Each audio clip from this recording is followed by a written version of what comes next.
So how good was the King? I mean, at the beginning of Cars, he was declared as the most decorated race car of all time. To win his 7 Piston Cups, he's taken down competitors from all across the country, and he was backed by Dinoco, the largest oil empire in the world. Throughout Strip the King Weather's career, he was the race car to beat. But does he live up to his title? Well, by going through the King's history, his specs, and his mindset, I think I found the answer. For one, there's no denying it. The King truly loved racing, and that passion all began because of the fabulous Hudson Hornet, Doc Hudson. You see, when Doc was on top of the racing world, he won 3 Piston Cups in a row in 1951, 1952, and 1953, and he still holds the record for the most wins in a single season of the Piston Cup circuit. The Hudson Hornet is remembered as one of the greatest dirt track racers, has claimed the title as the champion of all time, and when Strip Weathers was assembled in 1970, he was inspired to become a race car after discovering Doc's accomplishments. And ever since the King started racing, he's said to have loved every second of his career, which was an extremely important factor for him when he got onto the scene. Sure, the sport had matured some after Doc Hudson's generation, but when the King entered the sport, it absolutely did not have the prestige and money attached to it like it did at the beginning of Cars.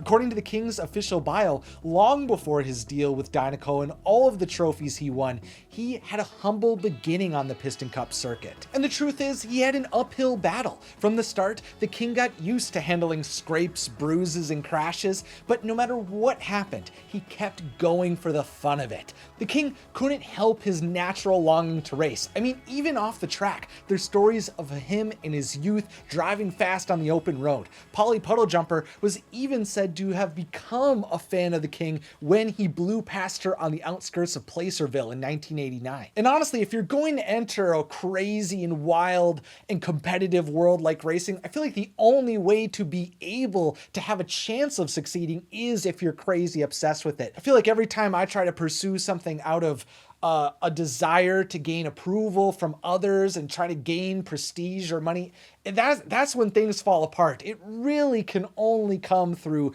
a deep longing at some kind of internal drive, and that's what the King had. He was born to be a race car. But luckily, he didn't have to pursue his dreams on his own. Mrs. the King, Linda Weathers, understood what it took to be a winner through her time as a demolition derby queen. She was even said to have been the toughest lady in her class and used to don a roll cage throughout her own career. So when the King stole her heart, she was ready to be there for him through all of the victories and the hardships he would have to go through to get to the top. Thanks, dear. Wouldn't be nothing without you.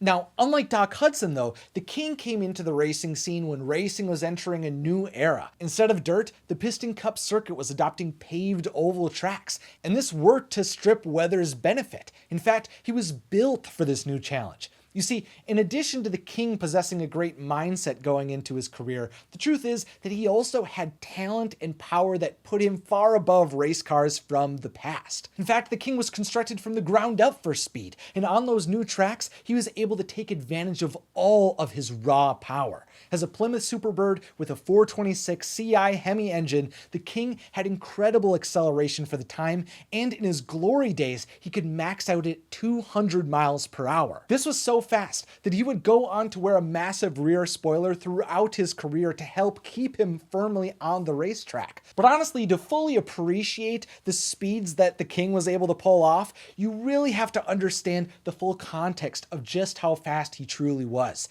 You see, the King's inspiration, the Hudson Hornet, maxed out at 100 miles per hour, which means in only a few years after Doc's retirement, Strip Weathers had doubled the top speed of his hero. And throughout the rest of his career, there would never be another race car to majorly surpass his speed, and that includes Lightning McQueen. You see, in Lightning's rookie season in 2006, he was considered the world's fastest race car. But even with that distinction, throughout Lightning's career, he would only max out at 220 miles per hour during the World Grand Prix. That means the King was only 20 miles per hour slower than the fastest race car in history that was built 30 years after he was. Needless to say, the King was constructed to remain competitive for the long term. Sure, he didn't win a Piston Cup in his rookie season, but he wasn't going to quit until he came out on top. But the only reason he was able to survive long enough to win as many Piston Cups as he did was because of his team. You see, the King has always invested in the vehicles around him. Luke, for example, was the King's very first pit crew member, and Strip Weathers kept him on his team until his retirement. The King's pit stops may have taken a long time when Luke was the only forklift looking after him, but when the King retired, he had the best pit crew in the Piston Cup circuit. And even with all this success, Luke continued to have dinner at the King's house every Tuesday night, and apparently their wives were even in a bowling league together. The King did right by his team and built genuine friendships with them, and that loyalty would be reciprocated in a big way when he befriended Tex. You see, Tex was the owner of the largest oil empire in the world, Dinoco, and with all of those riches, he poured it into his racing team. He just had one problem though. He needed to recruit a champion racer, and he would find one in Strip Weathers. For Tex, he cared about his partnerships. He wanted a racer who valued loyalty, hard work, and smarts like he did. And the King had those values and more, even when he was an up-and-comer.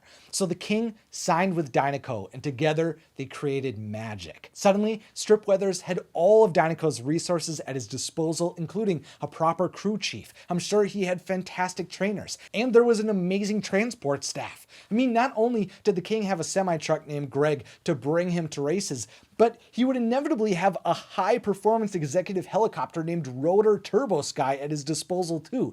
He's actually the one who flew Mater over Radiator Springs.